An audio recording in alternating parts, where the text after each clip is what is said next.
am Miriam Gabaysen. I would like to introduce myself first. My name is Mary Faith Emergudo, and I am one of the reporter of the topic titled Late Childhood Physical Development. So, late childhood. So, ano nga stage of human development, nagedad ang bata og 6 years old to 12 years old. And ani na nga stage nga musud na sila og eskwelahan, mutungtong na sa eskwelahan. Like kanang grade 1 to grade 6.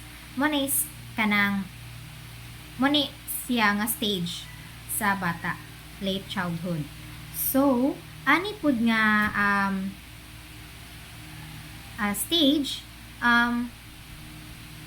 pwede may yun po siya nga unique siya because ang child, they start to show more their pseudo mentality, which means nagka-grow sila, they grown up, but anang sa anang idara nila nga dako na sila, di pa sila like totally and fully nga mature. So and they are approaching pa sa ilang puberty stage.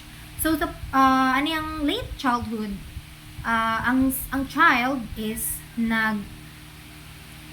nagka-develop na ang ilahang physical and mental growth. So ani na nga kanang nagkadako ang bata, they are aware of their behavior, they are aware of their new interests, they are aware of their attitudes, na aware sila sa ilang surroundings, sa ilang pag-eskwela and sa mga ilang social life nga may involve sila sa ilang tao nga mga taong palibot nila nga they are exposed na sa gawas nga.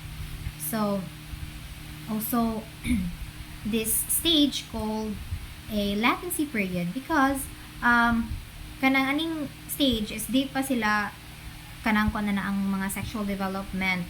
So, ana nga idara is wala pa na. O pa sila ana na stage. Manay pasabot sa tawag nga latency period. So, also, at this in this late childhood, nagka-develop pod ang personal and social development sa isa ka bata. So, ani na nga kanang they tend or they like kanang mag-form na sila og kanang their own groups na like na sila mga circle of friends na and also it helps them to para ma-practice sa ilahang teamwork, like cooperation and social rules as a child. So also they call it a play age or creative age. So ani na mag-explore sila og mga bagong hobbies na mga creative interest and mga activities, other activities.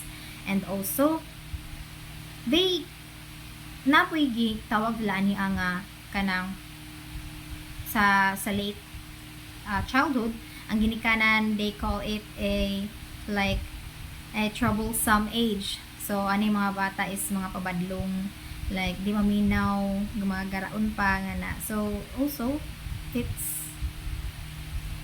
sakto pod, but sa educators they call it a elementary school age where ang bata is mag-start na sa formal education. So manay lang mga activities, lang mga outputs, mga other nga ginabuhat sa school is which is naka-record na mahibawan kung asa na ang kuan sa bata, unsa naka kuan ilahang critical thinking, ilahang kuan sa eskwelahan na kanang how they participate sa school. And also sa psychologists, they call it a gang age or creative age. So it's emphasizing the child needs social groups and self-expression where this nga stage is ma-express nila ilang kaugalingan while playing during kanang group works nga na. So ani na ko anis ma-express nila ilang kaugalingan as a child. So this ends This ends my report, my summary vlog or summary report about my topic, late childhood physical development.